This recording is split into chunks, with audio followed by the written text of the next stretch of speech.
Hey there, Mike. How are you? Hi, Mike. Hey BJ, how are you? Good. How are you? Good. I had to get my microphone going there. That's all right. Hey, it's good to see you. Yeah, you too. Nice to have some contact during these COVID days we're living through. It is. It is. Hi, Jenny. Hi, BJ. Hi, Gretchen. How are you? Hi, I'm good, BJ. Hello. How's everything on Westview? Just doing fine. Good. Hanging in there, Good. Oh, Good. I love Good. Westview. Somebody just said, who was that? It was Jenny. I said, I love Westview. I like to walk down there. Yeah, I do too. I do I too. have a friend that lives across from the school, and yeah, it's wonderful. gosh, I live across from the school too. Do you know Yeah. Lisa Ferrero? Oh, the singer, the musician, Yes. right? Yeah. Yeah, I've been listening to some of her CDs. Yeah. Oh, yeah. She's very good. Mhm. The school really looks spruced up. It really looks nice. Does. They did a lot of work on it this summer. Are they holding regular session classes yet? Yeah, they've been for quite a while. Oh, wow. Wow. And it's just business as usual for them? Uh, maybe not. Sometimes they have early release days. Okay. Um, um, so I don't really know what their complete situation is, but they have school often. Well, they're probably doing the hybrid learning model that we're all now just learning how to be well versed to. Yeah. Mhm. So, hi, Mary Beth. How are you? Fine, thank you, BJ. How are you? I appreciate you being here. Oh, anytime, especially just being able to hang out at home. Always good. Well, I figure it might not be such a bad idea to take a little dive, if not to toe dip a little bit in lake normalcy. Um, we've all had to kind of be a little bit adaptable and kind of modify our routine. And, we haven't had a meeting for a while. So it's so great to try to, get back into the routine and to see some neighborly faces and say hi. Okay, well, I think there are still people who are still getting in here. Hi, Dan and Kathy. I don't see you, but I can see that you're in attendance. Thank you for being here. John Huddy, how are you? Good. How are you, Hi. BJ? Mrs. Huddy, how are you? Doing good. Hi, Pat. And Mike, you're here. Michael Lamort. Hello. All right, Kari Ingen. Nice, nice. Hi, Rose. My standby. How are you? Good, good. Well, we'll go ahead and get started. I will need to glance over at the waiting room to see if there's anybody who's waiting to be in attendance. And I didn't really have a very rigid agenda. This is a touch base meeting, just so I can see some smiling faces, just so I can say hi to everybody and to try to get a pulse of the neighborhood to see just how, how are we doing? And is there anything that I could be doing to help you? But it's just nice to have fellowship. It's just nice to see your neighbors, to see your friends, and to exchange some just friendly dialogue. I do have a couple of updates, nothing of great import, but I've always promised District 9 that anytime that I had an update, that I would let you know about things. So just a couple things as people are still trying to get acclimated to the use of the technology and trickle in. I'll just try to be cognizant of that and take a glance over at the waiting room from time to time. But there's just a couple of things that I wanted to discuss, and I wanted to talk about the neighborhood's needs in lieu of the in lieu of the now purple status of Franklin County. You know, we're just going to have to, I guess, hunker down and you know, I don't know how to be a leader in a viral epidemic, a viral pandemic. I don't know how to do that other than just to be the best follower. And so I've just chosen the path that says I'll do my part. I'll mask up, I'll social distance, and I'll stay at home. And when I'm able to, in a safe fashion, I'll help out others. And so that's kind of my life plan right now. And that means that I'm strong and healthy enough to go on grocery store runs if need be. Professionally speaking, I'll tell you that the real estate market right now is I've got a list of about 8 buyers. As soon as I have a listing, it goes into contract.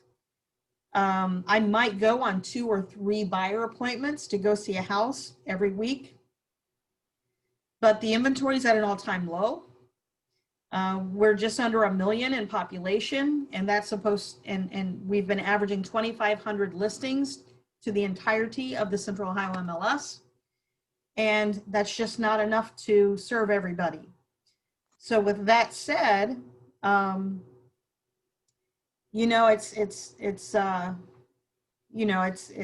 not giving me much of an opportunity to work. So I just have to do things that keep my mind busy and give me a sense of satisfaction throughout the day. I recently bought a house from my uncle. Many of you know I grew up in Logan, Ohio, in Hocking County, and I bought an old 3-story Victorian house built in 1913 in the historic district of Logan, Ohio. And I took 3 months and went down there and renovated it. I did about 80% of the work myself, and it kept me busy for about 3 months. And I'm you know, and there I was, it was just me and my Bluetooth speaker listening to my Sirius XM radio and the occasional trip to the hardware store, but that kept me busy. So, you know, I just thought maybe this ought to be a good time here before the holidays to enjoy one another, a visit with one another, to get caught up, to just kind of see how you're all doing, and maybe I could take the pulse on a couple of trending topics in the Clintonville Area Commission, and get some feedback and input from you. How does that sound, everyone? We good? Okay. All right. The first thing on the agenda is that there's a trending topic about the urban white-tailed deer, and I don't know. I don't know if people are just taking notice of their prolific population in Clintonville. I don't know if they're just taking notice of it because they're working more from home and they're home a lot more, sitting inside their home offices, looking out the windows. You know, I'm not sure, but you know, this issue tends to divide us. And I don't want to say that, you know, we're going to have a divisive conversation, but, you know, deer look for the same things that you and I look for. They look for a comfortable and safe place to live. They look for shelter.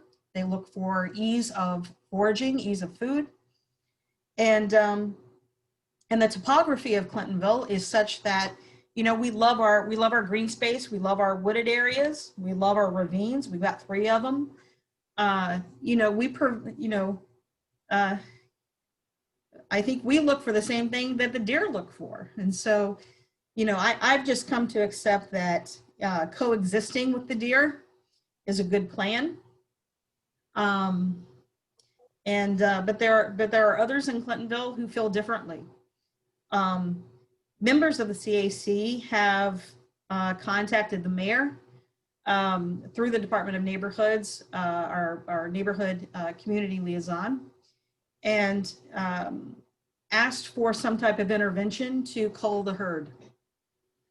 And the mayor responded with his statement, and essentially in a nutshell, he plans to take no action towards a wildlife management plan. That said, I think that, as a Hocking County girl, as somebody who grew up seeing really robust deer, the urban white-tailed deer, doesn't, it's kind of a different animal from my perspective and from what I know. I don't know any zealous hunters that would want to go and control the urban deer population, because they are a different, they're a different animal than the deer that you would hunt for game and hunt for sustenance.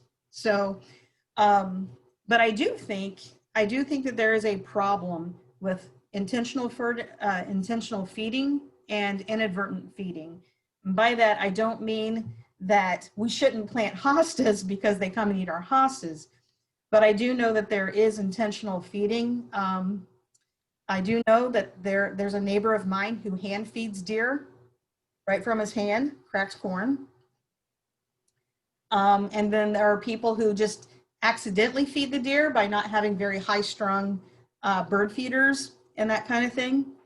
So I think we need to kind of, to me, my approach would be is if you're dissatisfied with the deer population and their abundance, maybe incorporate something into your landscape, something that repels deer or something that detracts deer or something to that effect. And then also maybe reposition your bird feeders in a little bit higher, status. And then just do not feed the deer. Do not put out cracked corn. Do not put out salt blocks. And that would be my take on it. So I think I'd like to first ask for everybody, just politely mute yourself. And I'd like to go around the room and ask for anybody's input who would like to share their concerns or their input on the urban-tailed white deer. And if you'd like to, we'll just treat this like we would an in-person meeting and just raise your hand.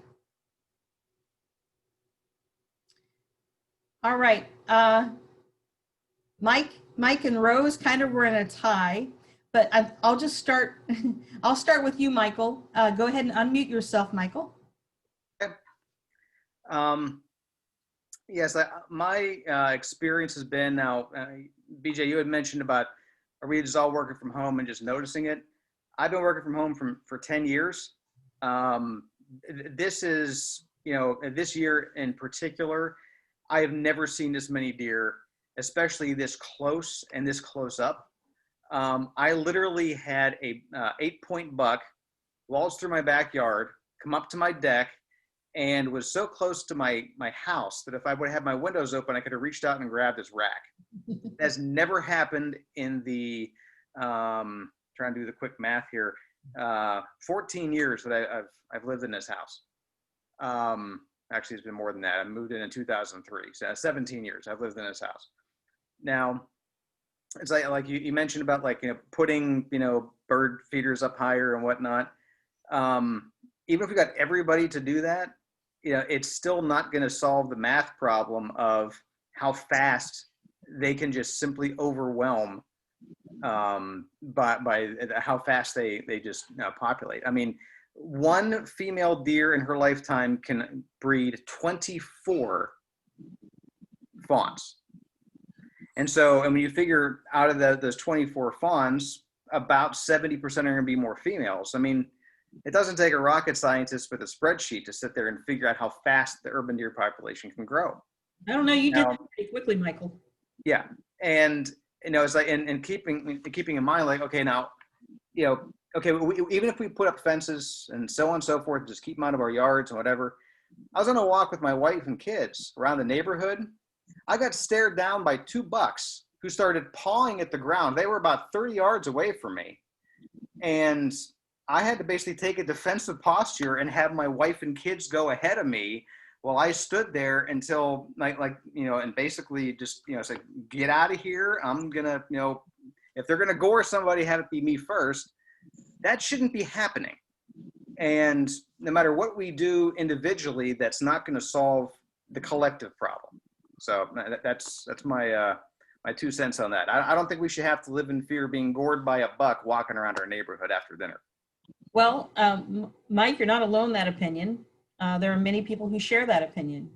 I think 2 years ago, almost 2 years ago to the date, actually, 2 years ago, I had we had the meeting in the basement of Gethsemane Lutheran Church about the proposed development of the Ohio School for the Deaf parcel of land. And a lot of people raised concern about protection of wildlife, in particular the deer. And I had a panel of 4 representatives from the Ohio Division of Wildlife there, ODNR, and they were present at that meeting. And they spoke at great lengths that, they're in the business of making sure that licensed hunters are following the law, that they tag their kill, that they're preparing, that they're getting them on site and preparing them and loading them and taking them to a tag station and that kind of thing. That's what they do, is they make sure that in the rural areas and when people hunt on public land, as they do at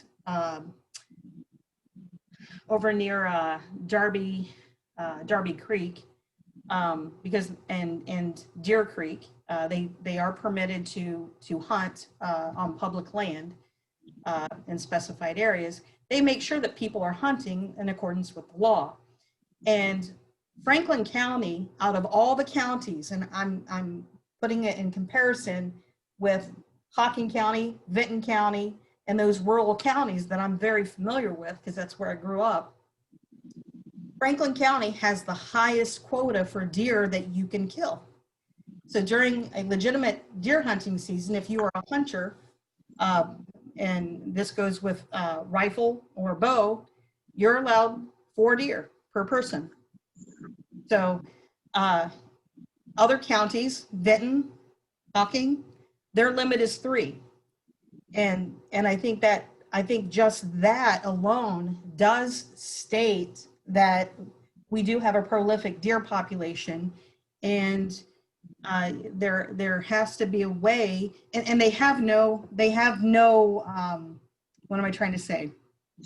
Natural predators. Natural predators, thank you. There are no natural predators. I mean, we've seen the coyote, the coyotes and those kinds of things, but I don't think a coyote is going to take down a 10-point buck.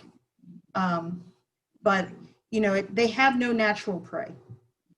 And one of the things that I learned growing up in rural Ohio is that, sometimes the reason that you have hunting seasons is out of necessity. And I can remember, wanting to protest in high school as a freshman, and my biology teacher pulled me aside and explained to me why the kids, why high school was closed for the first day of hunting season. And, because it's outdoor enjoyment, it's bonding between father and son and, whatever else. But he explained to me the necessity of controlling the deer population and why that's important. And right now we're in the rut, we're in the peak of mating season. And I thought it might be a worthwhile conversation just to kind of see how y'all felt. But Michael, I want to let you know that you're not alone in that opinion. There's a lot of people in Clintonville who share that opinion. So, and we are just having a nice, productive conversation and gathering information here. So I just want to make sure that everybody feels safe in expressing their input. I think we'll go, did you have anything to add to that, Michael? Only just one thing. We don't need the mayor's approval to do something about the problem ourselves.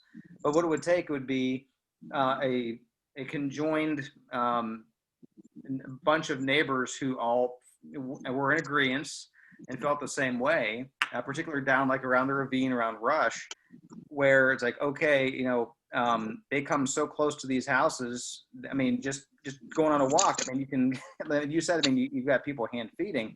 I mean, you can basically walk right up to one and take one.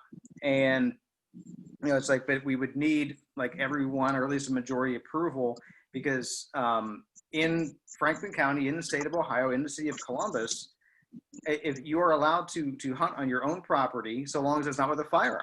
So if someone had a bow and arrow or a crossbow or something, they could do it. The problem is the deer is going to run, and it's going to end up in somebody else's yard. I mean, I think that therein lies the problem. But, you know, if we had a conjoined, you know, 8-10 neighbors that were all made a contiguous agreement, then we as a neighborhood could take care of the problem without involving the necessity of getting the city involved. It's very interesting that you mentioned that, because today I attended a 2-hour webinar on wildlife management, and it was paneled by a gentleman out of Ann Arbor, he shared his story about how the residents went to the Ann Arbor City Council begging and pleading to help control the deer population, and they actually came up with a very similar plan. They devised a plan, they gained consensus, and you know, there was a lot of backlash on that. There were a lot of protesters and a lot of people staking out the designated hunting territories. And so I think with any good plan, you've got to expect a backlash. And you know, he shared much of that story. And you know, first of all, what any good plan that addresses a community concern does is that, number one, it surveys people. Number two, it critically assesses the concerns of the people. And number three, it devises a plan that addresses all of those concerns. So we need not be remissive about those who are concerned about public safety and designated hunting areas for said problem. So just, you know, going forward, we're not here to devise a plan or anything like that. Right. But I'm just here to gather information, to get input, to talk about, I'm not even here to talk about next steps. I'm just trying to get District 9's pulse on the problem or the perceived problem and get a better understanding, so that if I'm asked to do anything at a CAC level, I know how District 9 feels. Okay. Thank you, Michael. I appreciate that very much. And I think everything that you've said is in congruency with the research that I've done. All right, Rose, please unmute yourself and provide to me your input.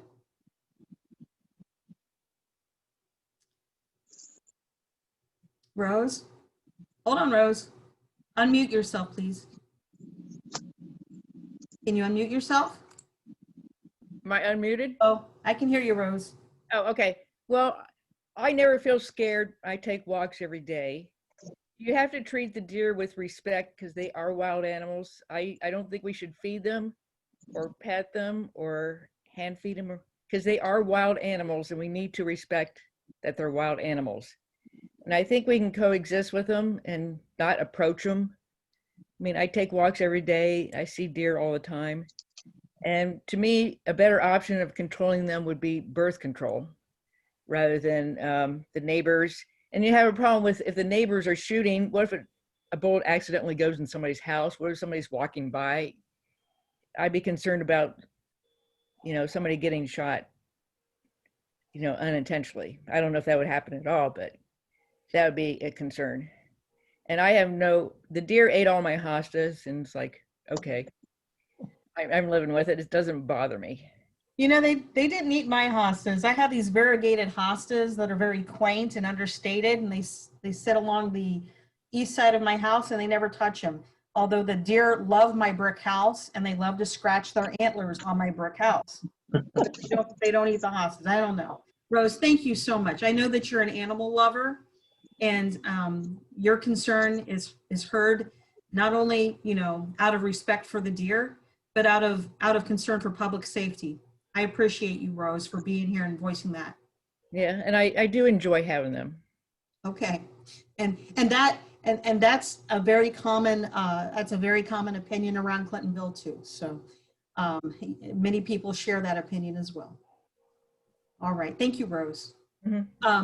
I think Pat Anderson has his hand up, and Jenny, you do too. I'm sorry, I didn't get to see who was first. Pat, we'll go to you first. Okay, just very, can you hear me? I can, Pat, loud and clear. Okay, just want to make sure.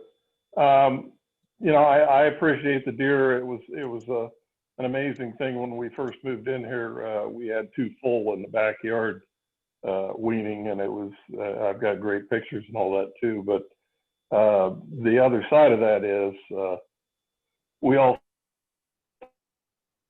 have some kind of, or had some kind of.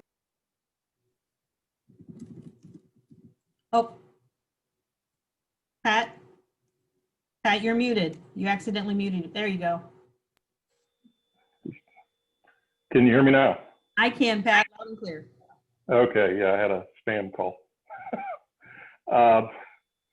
So we had, I couldn't sit out in the back porch because every time I go out there, my legs were getting all bitten up.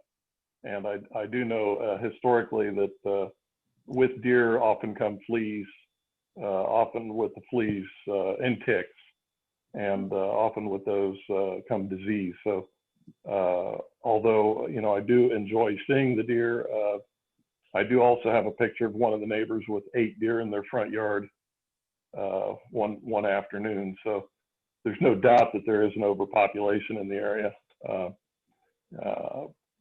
Whatever means, if it were conceivably possible to use sterilization as a means, that would be great. I don't know what options there exist there. So, but I honestly think something needs to be done. Well, and that's one of the things they talk about: lethality, eviction, and birth control. They talked about all 3 things. And they said it really just does depend upon the topography of your community, you know, how dense the housing and residents are within the area that you're pinpointing. So they said that, you know, there are non-lethal options as well. So, but all 3 options, whether they're eviction, lethality, or birth control, they're all temporary.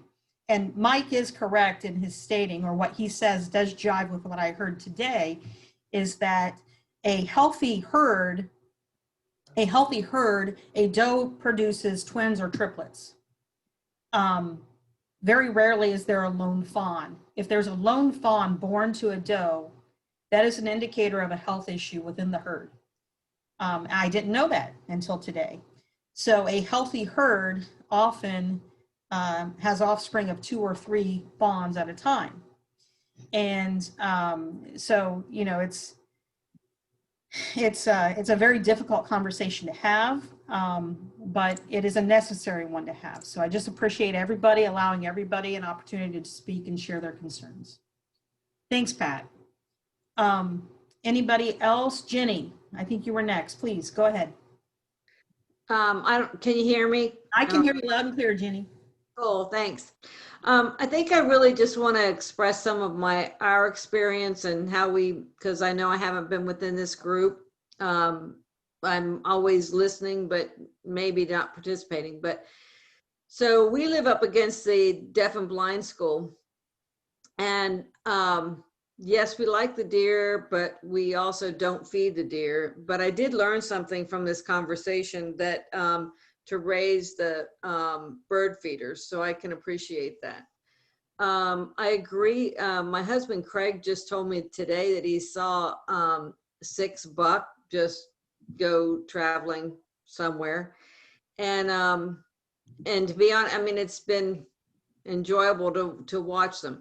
We have had 2 different incidences where one got hung up on a fence, and so we had to call the wildlife, and I got to tell you, they were wonderful because, and I have to give the city of Columbus accolades for coming to pick things up. I mean, they 311 has been really good, and very timely and things this way. Most recently, we found, as I was going to work or something, there was one that I don't know what happened, but there was a deer beside of where we, you know, a section there, because, and we have a lot of, but I don't know what happened because the rib cage was exposed and things like this. So I don't know if it was because in our past, probably in the last, before it was so prolific this year, there's two things. This year, as you know, I've seen the twins, but this year we did sing a single.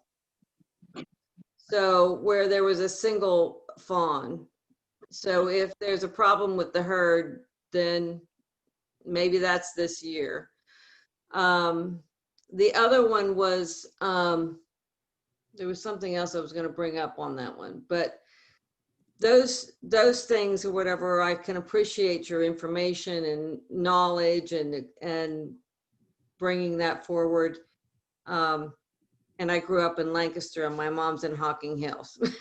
So thank you for listening. If I have anything else, I'll raise my hand, but. Of course, Jenny, thank you so much. I did not realize we were geographic kin, and here we are, neighbors in Columbus. Right, thank you. All right, great. Well, thank you, Jenny. I appreciate you.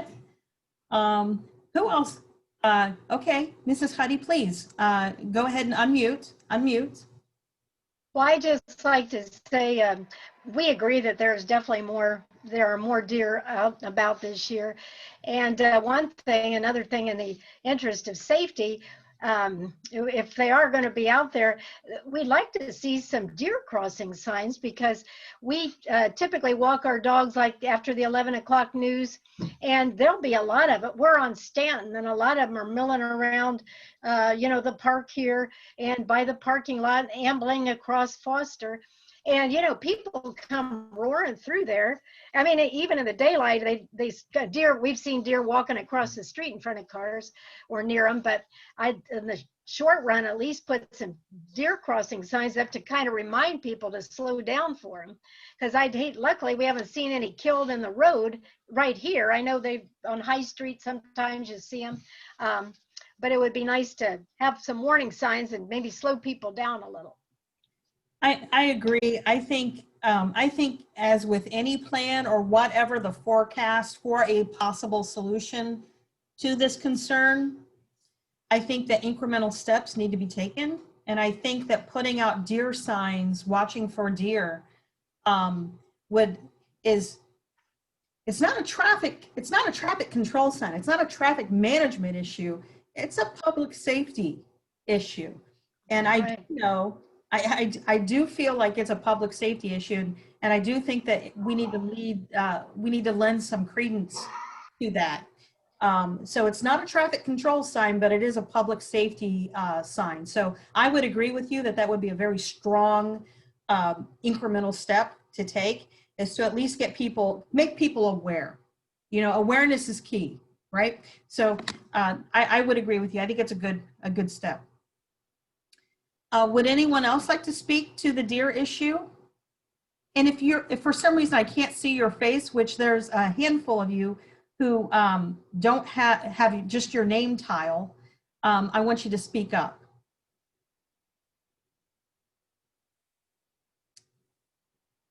So there's Drew, Dee, Dan and Kathy, Marty, and then there's a caller.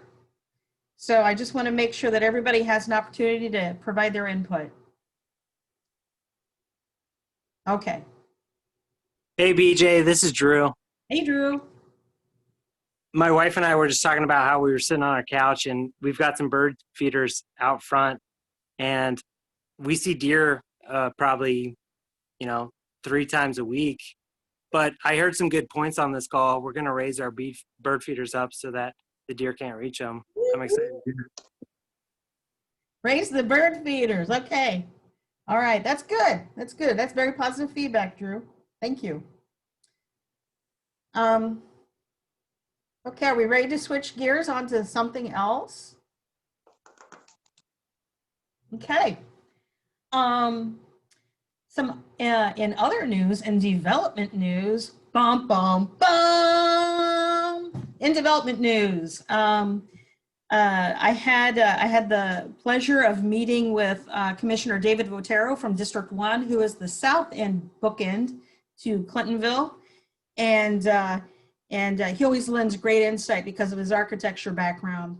But he and I were joined on a conference call with the real estate procurement chief for Aldi grocery stores. Everybody here, have they heard of Aldi? You know, Aldi's kind of like Trader Joe's, only minus the attitude, right? So I had a very enlightening discussion with Aldi, and they are trying to procure the building at the American Heart Association, just north of CVS. Is everybody familiar with the defunct American Heart Association building there? So what I did was I joined them on a conference call for about 45 minutes, and I was on a Zoom call. It was my first Zoom call on the phone, which I was really glad. I headed over there and walked the lot, and when I had a question about a fence line or something like that, I just turned that camera around on that Zoom and I showed them what I was talking about. So it was kind of cool because I've never done an on-site meeting with somebody like that before. So in my discussions, I learned that they are very mindful and they're very engaging with the community, and they heard my concerns. Some of those concerns was about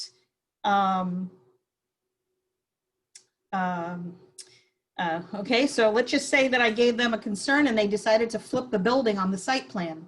So one of those concerns was just making it a walkable, because I do think that that would be a nice walkable destination for any one of us. And then also in the backside on the southwest corner of that lot, there's a little bit of there's a chain link fence, but there's a multi-housing there, and the bedroom windows to those units, about 4 of them, will face the parking lot. And of course, we want to be mindful of any type of light screening, making sure there's no light trespass, making sure that, you know, headlights are not going into people's bedroom windows and that kind of thing. So have any of you visited an Aldi? Yeah, okay, all right. So I'll just kind of open it up to the floor and let me know what your experience has been with Aldi and how you think it will fit into our neighborhood. And go ahead and raise your hand and I'll call upon you. All right, Mike Ray. Hi, BJ. I just had a question. Where specifically is that building located? I wasn't sure of the spot. Okay. Give me a second and I'll pull it up. I'll screen share and I'll show you all, okay?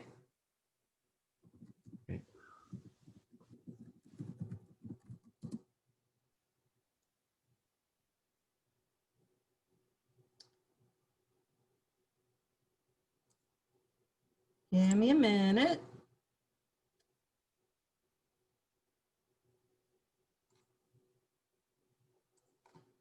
Google Earth is a beautiful thing. Is the name of that lane, is that Cemetery Lane? Cemetery Drive. So it's there on the corner of, here we go. All right, I'm screen sharing right now.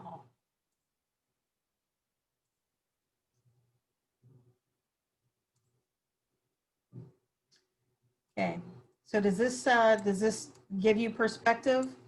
So there's the Rabbit Society right there, the Rabbit Rescue House right there.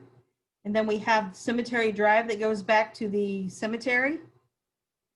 And then this is the building right here for the American Heart Association right here.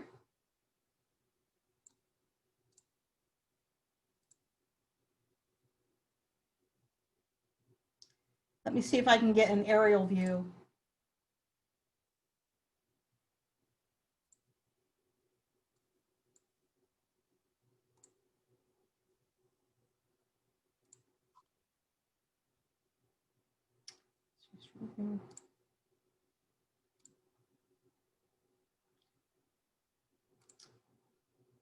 BJ, Yeah, it's Pat.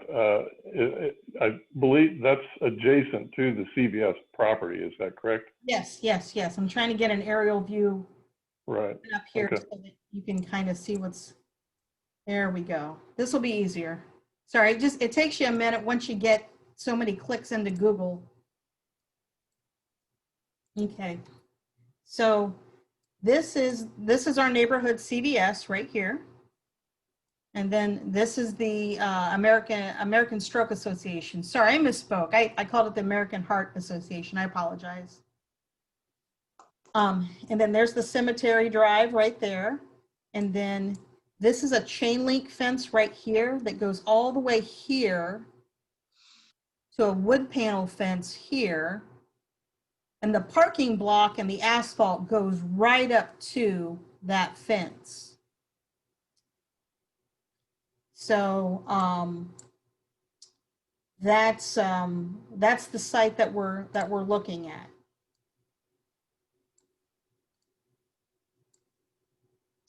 BJ, Yes. this is Dee. Hi, Dee. Yeah, I've shopped Aldi quite often, and I like them, and I think they would be a good addition to the community.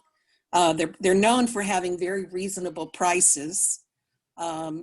They're not a huge store. I mean, it's not like a Meijer or a Mega Kroger or something. But I think they'd be a great idea. And I'm glad you showed this aerial view because I did not realize there were as many parking spaces in the back behind this building as there are. So what you're saying that you suggested to them was actually to make their front door facing High Street, right? Yes, correct. Yeah, okay.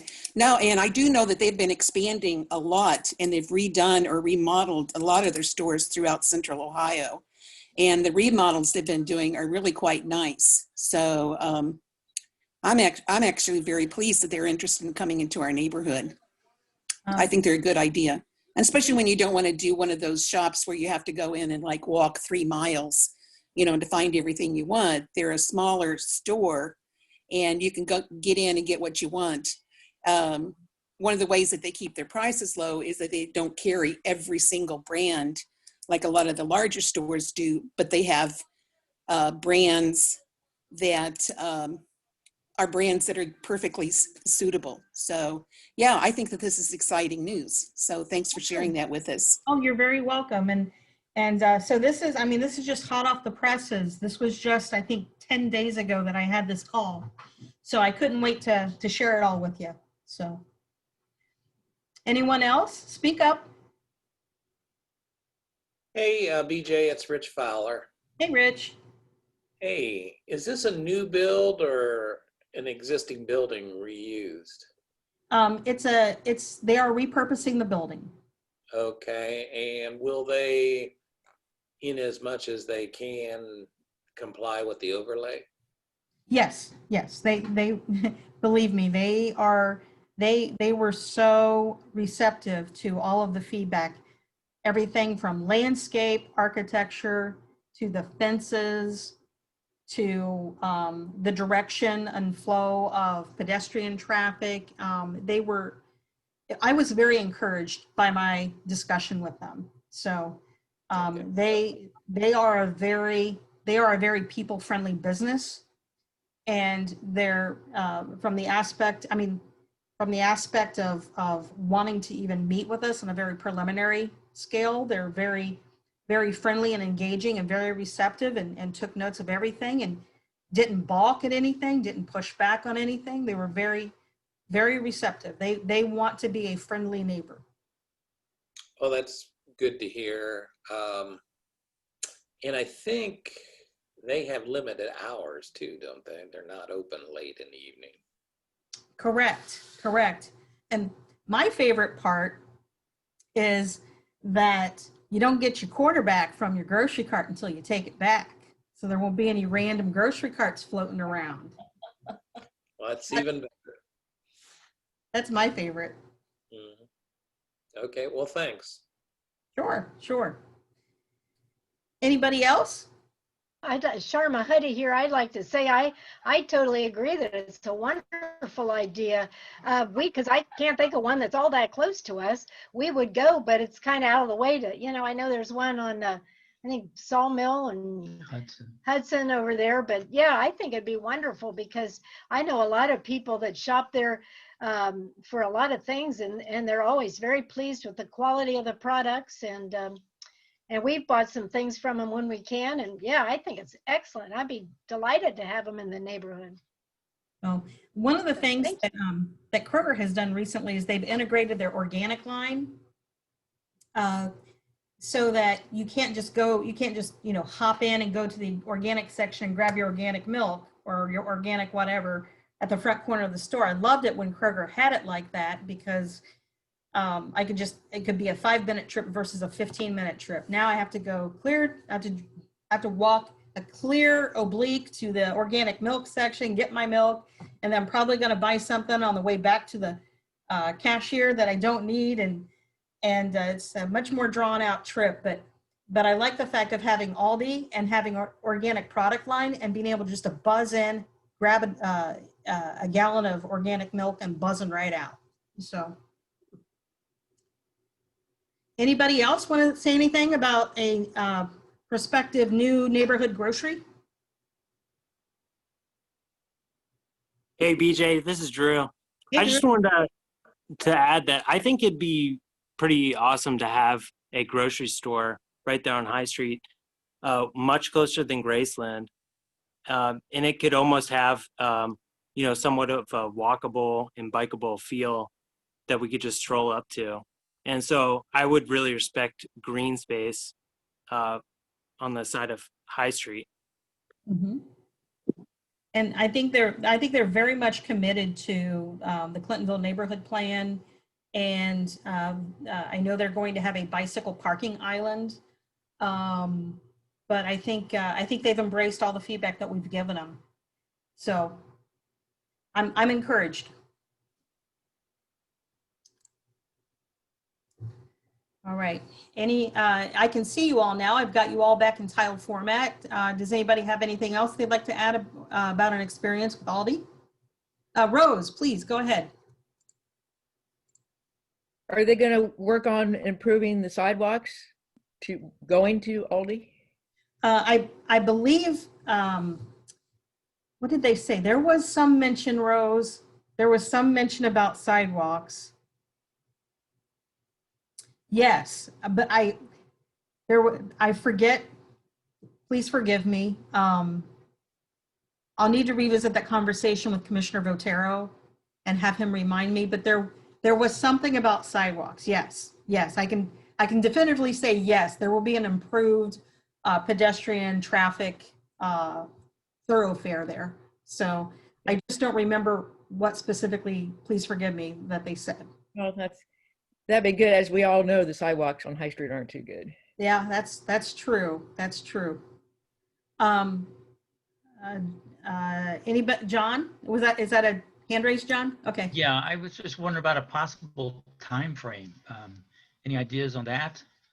I'll circle back to you. They didn't have an ETA yet, but I do know that they did mention 2021. I just don't know when. Okay. I don't know if it's spring, summer, or fall. I just don't know. Okay, thank you. BJ, this is Dee again. Hey, Dee. They would take that U-shaped driveway out of the front. So they would probably eliminate like the north curb cut Yes, I believe so. Yeah. And I think that, Okay.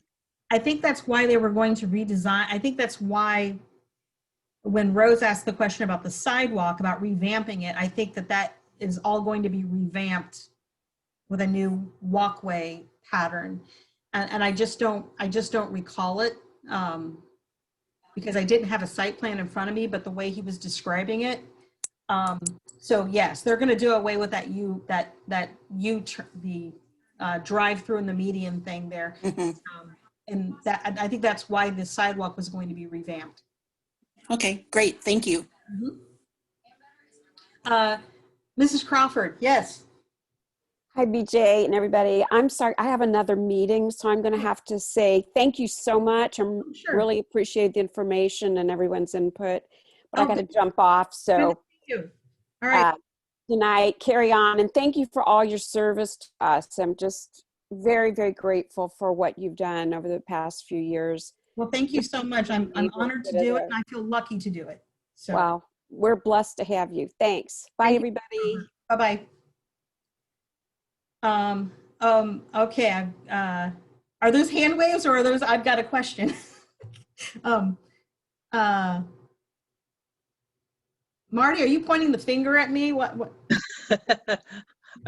I'm debating whether to hit the screen and get things working right or get your attention. All right. Just like to state any opportunity to move the sidewalks away from High Street. When you say revamp, I want it to mean move the sidewalk away from High Street. And I don't want to speak out of turn, and I apologize. I just don't recall, but I remember I remember the discussion, and to me, it seems like that is happening, but I don't want to speak out of turn until I know definitively what that was. I just don't have the specific recall right now. So. Well, but I think you're on the right track with what they propose to do. Sure, it'll only help them in the long run to get walk-in traffic. I believe so too. Anyone else? Okay, so overall consensus on the Aldi is pretty good, so long as they're going to be a good neighbor and be receptive as they have been. Okay. Awesome. Hey, BJ, yeah. One question I have is screening. Will they put something up similar to what the Fresh Time store has in Worthington? Abundantly. They are big on landscape architecture. Okay. I was thinking also too of Fresh Time seems to have a pretty nice fencing system. Yeah, so, and I did express to them that chain link fence. He wasn't sure who it belonged to, but he said with the residents, with the residences and the multi housing unit there, with the bedroom windows being there, and listening to that concern, he understood that to be. He took that with some gravity. So. Okay, that would be good because that would help those neighbors out quite a bit.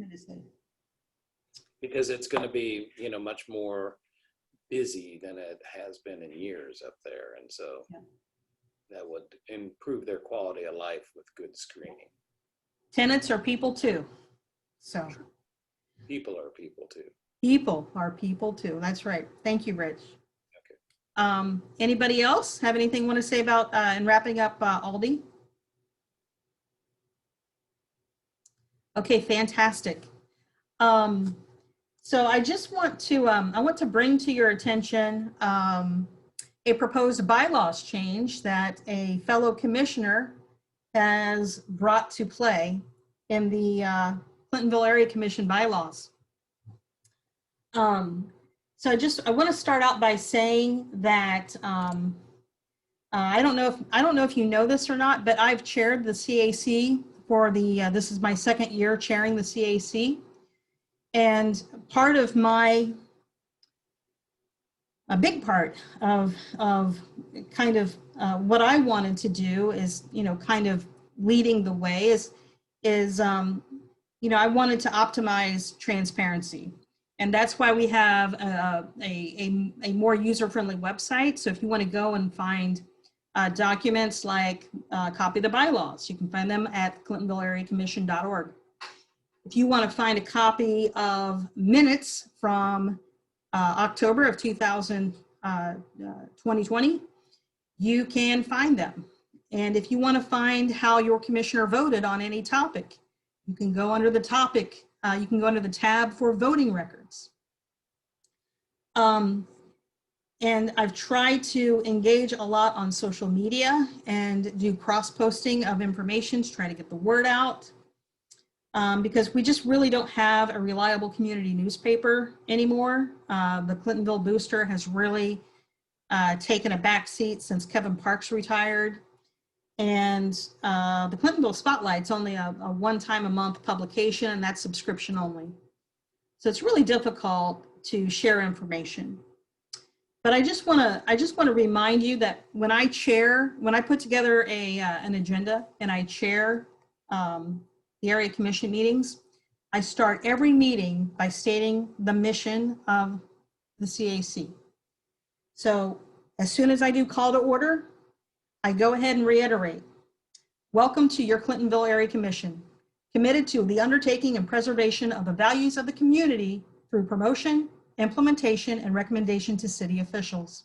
The CAC was empowered in 1974 by the Columbus City Charter to represent the Clintonville community in the discussion of community concerns. By city code, the purpose of the CAC is to afford additional voluntary citizen participation in the decision-making and an advisory capacity, and to facilitate communications, understanding, and cooperation between neighborhood groups and city officials and developers. And that, in a nutshell, is how I begin every meeting, because I think it serves as a reminder as to why we exist, and that each commissioner needs to do their part in communicating and facilitating communication with their constituency. And so with that said, I'd like to bring to your attention and this is not anything that the CAC is ready to vote on. It's been a discussion in 2 CAC meetings and has been tabled after each meeting. But the proposed changes are to Chapter 5 of the CAC bylaws, Section B. Beginning June 1st, the commission chairperson shall give notice that volunteers are needed for the standing committees in Section A. In Section A, volunteers shall submit a resume to the commission chairperson no later than July 1st and indicate which committee they would like to join and if they would like to be the chair of the committee. Commissioners are exempt from the resume requirement. 1 week before the August meeting, the commission chair shall submit the names of the selected committee chairs and members to the commissioners along with the supporting documentation. The commission shall approve the membership of the standing committees at the August regular meeting. Appointments to the standing committee shall be for 1 year until the next August meeting.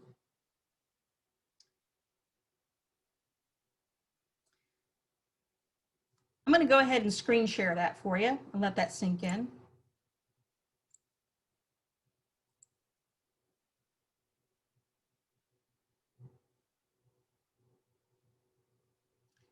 And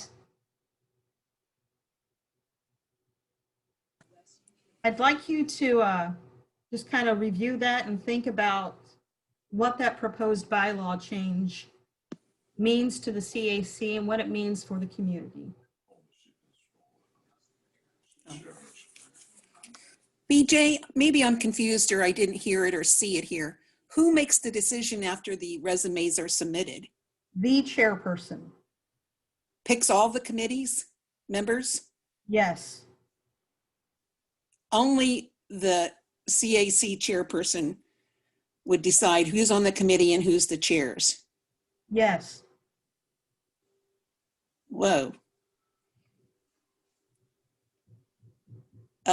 My first reaction is that's a non-starter, but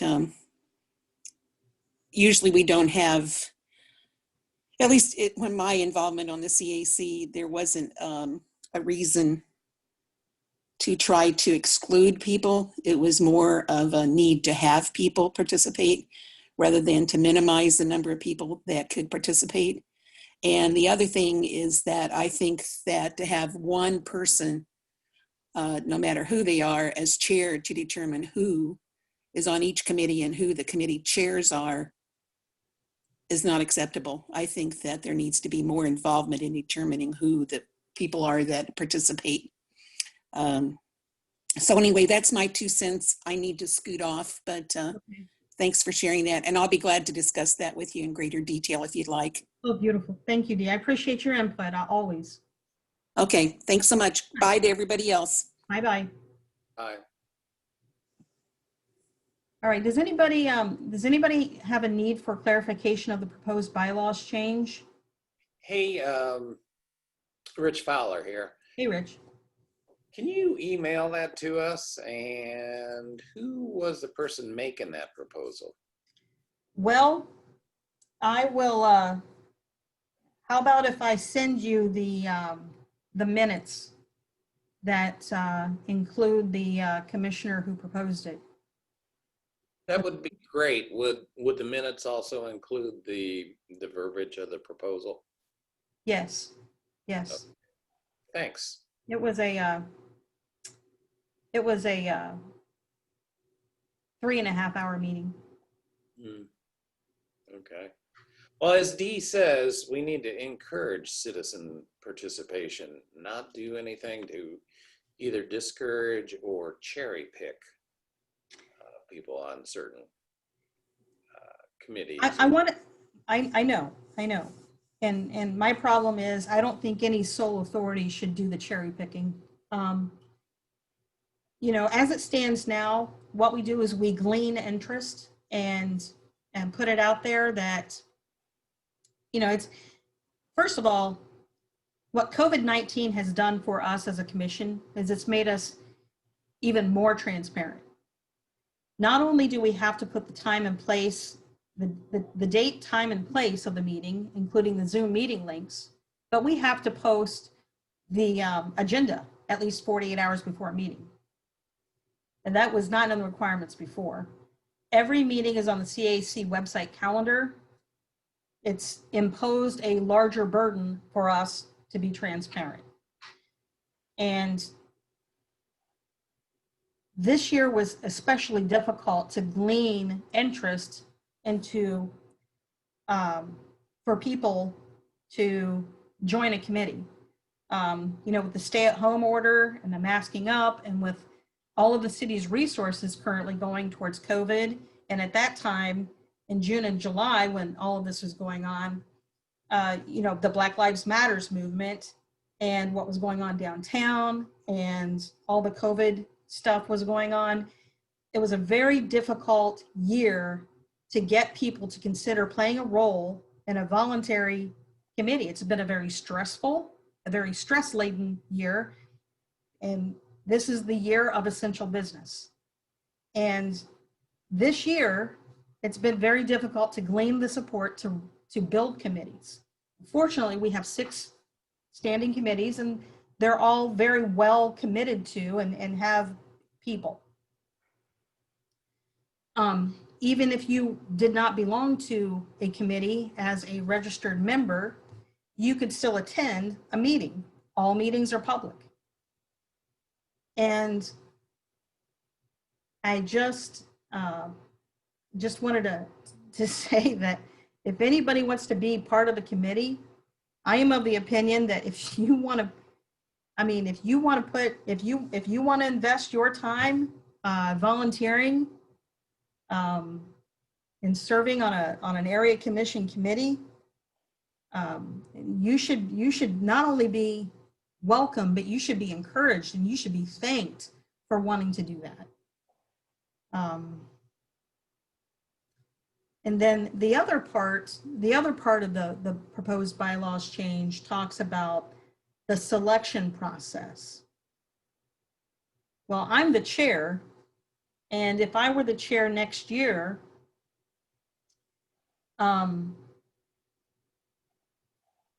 you know, I don't know that I would want to turn anybody away. I don't know that I'd want to suggest that somebody does, you know, to look at a resume of a volunteer. I mean, to look at a resume of a volunteer, I mean,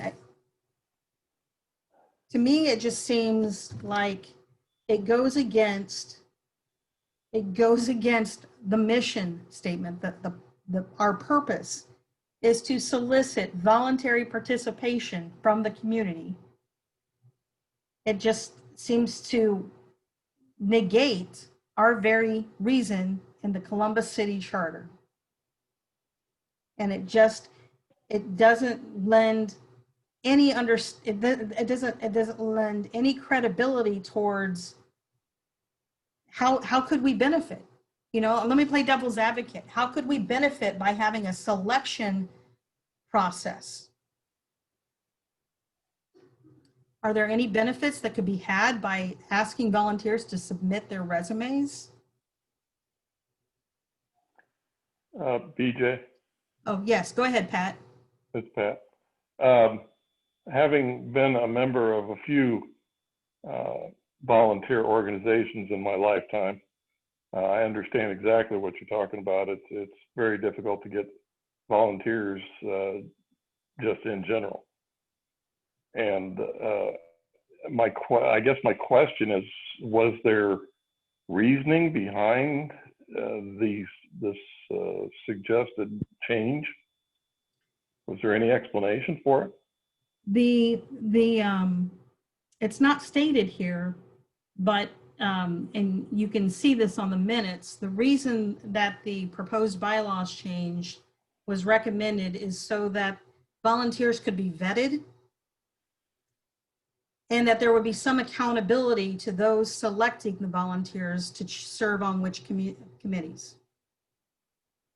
So accountability to the selection process, transparency, and vetting the volunteers who serve on the committees. Those are kind of the three buzz phrases that come to mind. Okay, is there historic something that's happened that has triggered that, or is it just somebody's paranoia? Or I can't imagine that coming up in any of the organizations I've been in. Well, so. I'm not going to answer that because I would be drawing sheer conjecture Okay. to the question. And so when I asked the commissioner why he's proposing a bylaws change, his answer was, because I feel that committee members need to be vetted. I think we need to know who's serving on the committees. And I think we need accountability. I mean, to me, nobody has a vested interest in serving in a volunteer role. To me, there's not a pot of gold waiting for me at the end of my term. Is there, Dee? Oh no, she left. But to me, I think if anybody wants to volunteer their time and give their input, they ought to be welcome and encouraged to do so. And it ought not to be subject to the scrutiny of a single solitary person.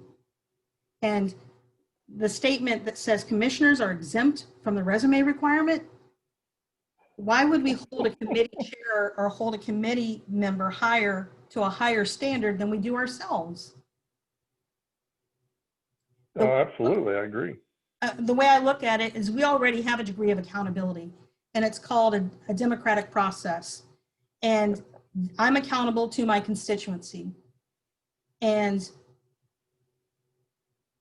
I think that building committees, I think that transparency and getting the word out that we're building committees, that we're seeking volunteers for ABC committee.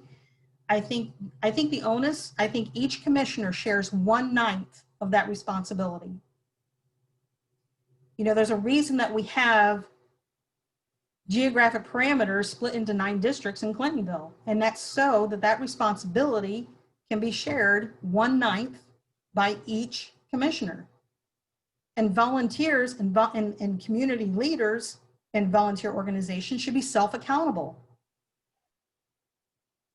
So to me, I don't, you know, again, I don't know why this is coming from, but I asked the commissioner who proposed the bylaws change, did you reach out and talk to any of the committee chairs? No.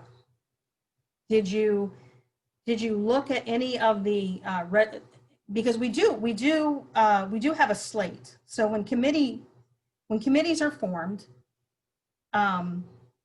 there is a slate, and by that I mean it's just a registry of members, and they are produced in the August meeting for the commission to approve on. And really I think, just my personal opinion, but I'm not proposing any bylaws changes, I think the only slates that should be voted on to approve are the 2 standing committees that actually vote, that actually are voting members. And those would be the Zoning and Variance Committee and the Election Committee. Those are the 2 critical committees that I think, since they actually vote, that should even have slates. The other 4, I think it should be a fluid committee. I think people ought to be able to join and come and go as they please. But that's just my 2 cents, but I'm not going to propose a bylaws change just to affect that, because, you know, it's, go ahead, Rose.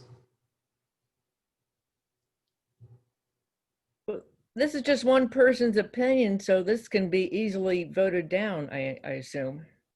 Well, he does need to get 6 of the 9 commissioners' approval per Robert's Rules of Order to get this approved.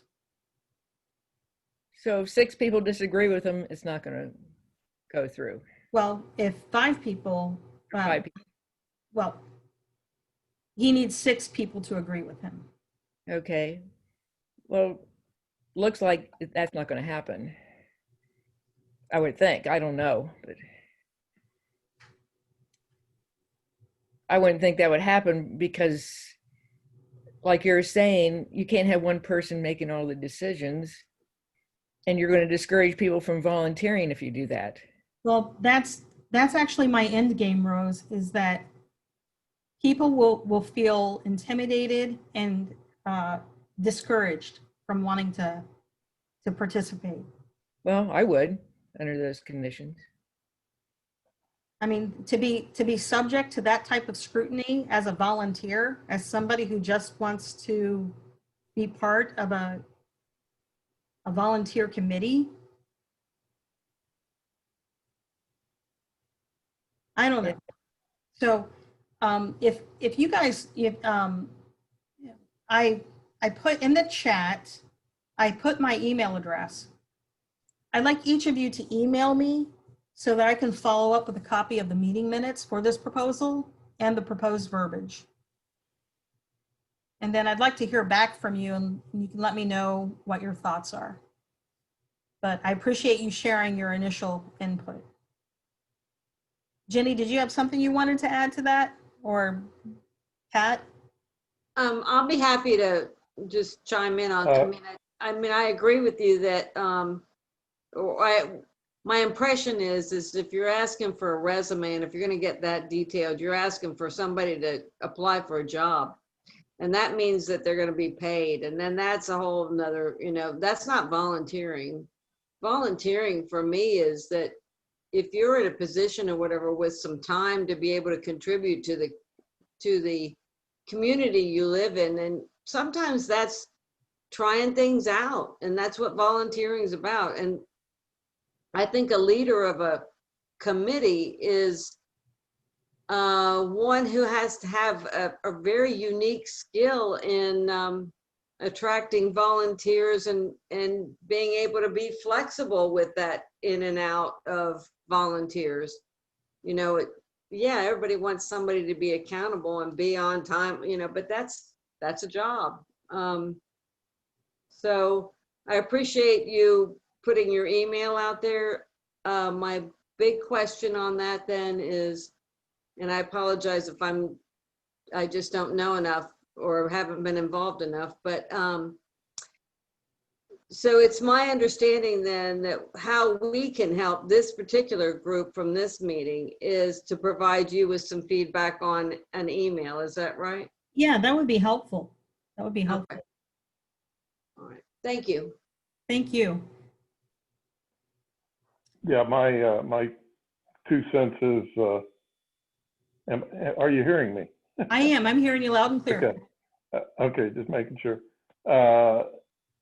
From what I understand, reading that and listening to you, that would put all the onus on, in this case, you, to make the selection. So that would also, just me being a generally lazy kind of person, that would mean your job would become dramatically more difficult, which to me would think that would discourage other people from even wanting to take your job, the representative job or Chairperson. Sorry. Yeah. Yes, chairperson. So I mean, this is so wrong on so many from so many aspects that I can't imagine it being voted in by a thinking person. But I will be happily send you an email.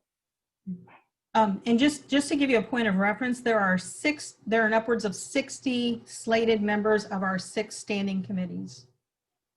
So we have six standing committees, and we have an upwards of 60 members. So that's a lot of resumes. I didn't do that when I worked in corporate for 11 years. I worked in middle management, and I didn't do that when I worked in corporate.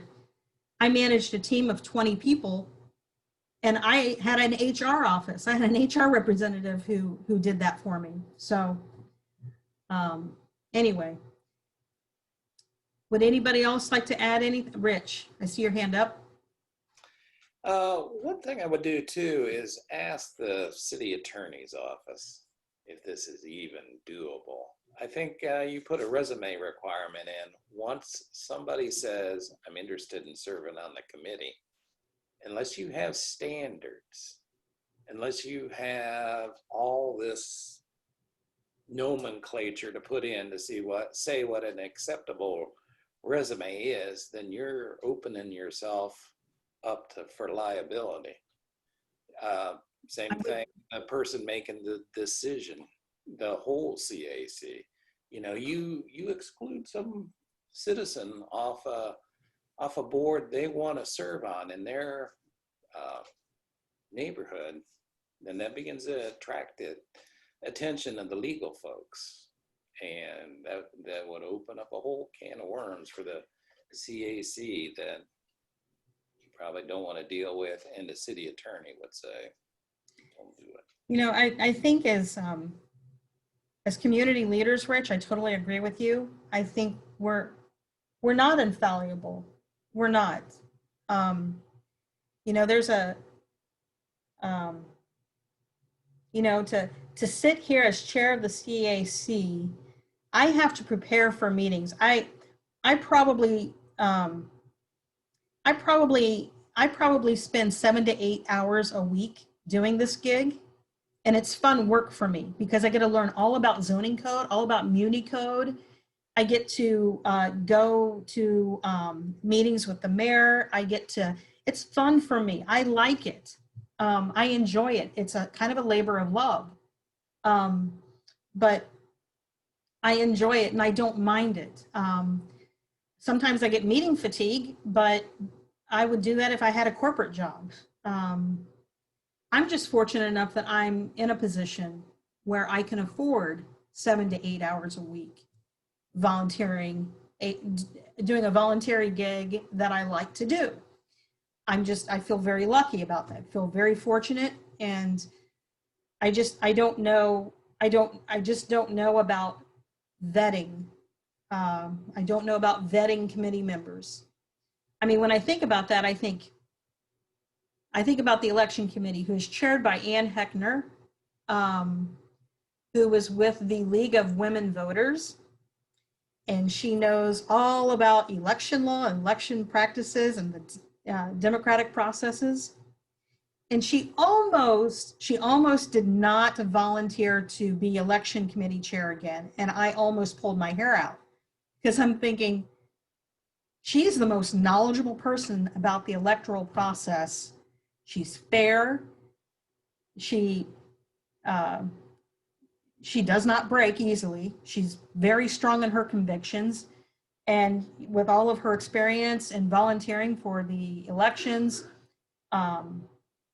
and being part of the League of Women Voters, if I did put together a list of standards or criteria for searching out that person, she would be the one. And I certainly don't want to scare off somebody of her background who would otherwise scare from wanting to volunteer. So, you know, I don't know. So does anybody, Michael Mort?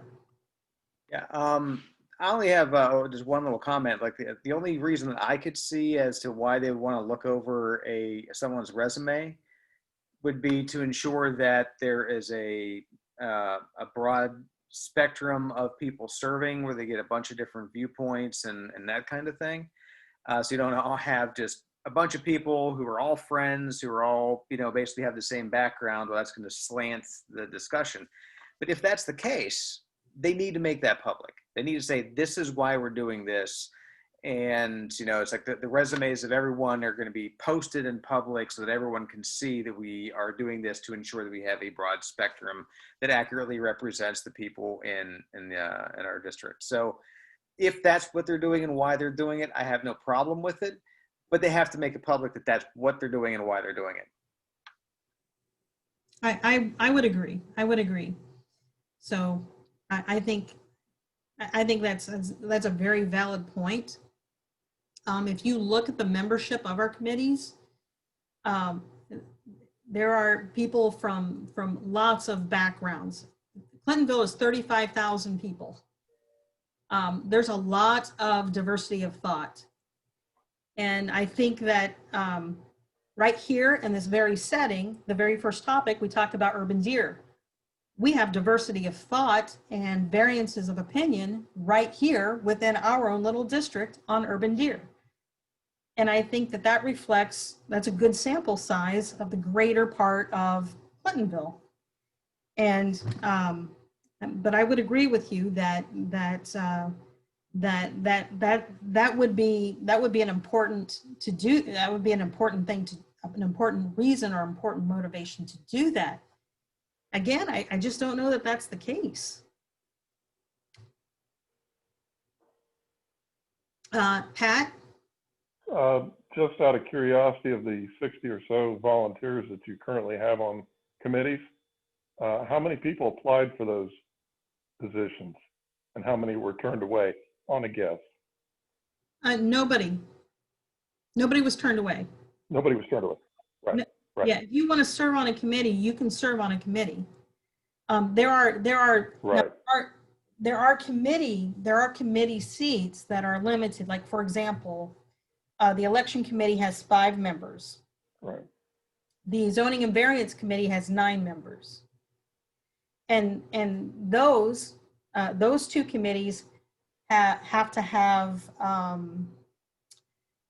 quorum because they're voting committees, and that's why there are seat limitations to those committees. The other committees, like I said before, the other 4, they don't really vote on anything or anything like that. Right.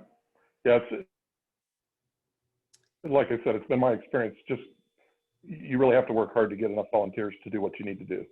Yeah. And nobody gets turned away. So yeah. Okay. Thank you. Thanks, Pat. All right. Anybody else want to say anything about the proposed bylaws change? And again, I would encourage you all to email me at the email address that I provided you. I will send you a copy of the proposed bylaws changes as presented by my fellow commissioner, and a copy of the minutes for that meeting. All right. Does anybody else have anything they'd like to share with the group? We should probably be wrapping it up.